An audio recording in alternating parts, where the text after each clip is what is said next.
আসসালামু আলাইকুম ভিউয়ার্স, আশা করি আপনারা সবাই খুব বেশি ভালো আছেন। আমি আজকে আপনাদের দেখাবো কিভাবে আপনারা আপনার একটি নরমাল ফটোকে বা নরমাল পিকচারকে আপনি সেটাকে আকর্ষণীয় করতে পারেন।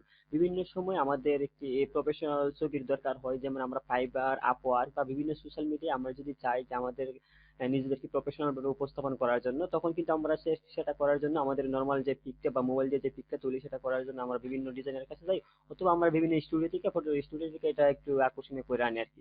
তো আপনি চাইলে এটা মোবাইল দিয়ে আপনার ছবিটা যে তুলবেন, সেটাই আপনি চাইলে এই ওয়েবসাইটের মাধ্যমে, ওয়েবসাইটের লিঙ্কটা আমি ডিসক্রিপশন বা কমেন্টে দিয়ে দিব, এটার মাধ্যমে আপনার চাইলে কিন্তু খুব সহজেই আপনার যে ছবিটা থাকে এটা আপনি আকর্ষণীয় করতে পারবেন। তো চলুন, আমি আর কথা বাড়াবো না, আমি আপনাদের দেখাই। এখানে আপলোড ফটোতে ক্লিক করবেন। আপলোড ফটোতে ক্লিক করার পর এখান থেকে যদি আমি এই ফটোটা ওপেন করি আগে, এখানে ওপেন করার পর দেখতেছেন এটা মোবাইল দিয়ে একটা নর্মাল একটা ফটো। তো এটা এডিটও করা হয়নি কোনো কিছু। তো এটা আমি এখানে ক্লিক করার পর আমি এটা ওপেনে ক্লিক করলাম। তো এখানে একটু লোড হচ্ছে, আমরা একটু ওয়েট করি। বেশি সময় লাগে না লোড হতে। তারপর একটু সময় নিতেছে। তো এখানে দেখতেছেন যে আমাদের ফটোটা যেমন ছিল এখন এরকম নাই। বিভিন্ন কালার কম্বিনেশন হয়ে গেছে এবং অনেক বিভিন্ন রকম দেখাচ্ছে আর কি। তো আপনারা চাইলে এটা, আপনারা যদি চান এটা প্রফেশনাল ক্লিক করেন তাহলে প্রফেশনাল ফটোগুলো চলে আসবে। কালো সাদা এরকম চলে আসবে। তারপরে ক্রিয়েটিভ ক্লিক করলে বিভিন্ন মানে কালার এরকম দেখতে পাবেন আর কি, মিক্সড এরকম। তারপর আপনারা যদি চান যে আপনার এগুলো চেঞ্জ করবেন, কালার গুলো চেঞ্জ করবেন, এখানে আপনার এখানে ক্লিক করে কালার গুলো চেঞ্জ করতে পারবেন।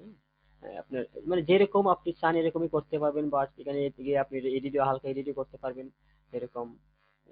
ছোট বড় এডিট করতে পারবেন। তো আমি এডিট আর করলাম না, এটা এরকম ভাবে রাখতে পারেন, রেখে সেভ দিয়ে দিবেন। তো আপনারা চাইলে কিন্তু এগুলো করতে পারেন, এবং তারপর আপনার পছন্দ হইলে আপনার মনে করেন আপনি ওখান থেকে যে কোনো একটা চয়েস করলেন, একটু ডিজাইন ডিজাইন করলেন যদি আপনার পছন্দ না হয়। তারপরে কি করবেন, এখান থেকে জাস্ট ডাউনলোডে ক্লিক করে নেবেন।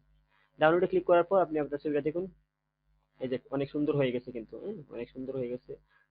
তো আপনি চাইলে কিন্তু এটা খুব সহজেই করতে পারবেন। এছাড়াও এখানে এই ওয়েবসাইটে অনেক কিছু অপশন আছে। আপনারা রিমুভ, ব্যাকগ্রাউন্ড রিমুভ করতে পারবেন, আরো অনেকগুলো আছে, আপনারা এগুলো দেখে নেবেন এগুলা আর কি। তো আজ এই পর্যন্ত ছিল। সবাই ভালো থাকবেন, সুস্থ থাকবেন। সবাইকে অনেক অনেক ধন্যবাদ।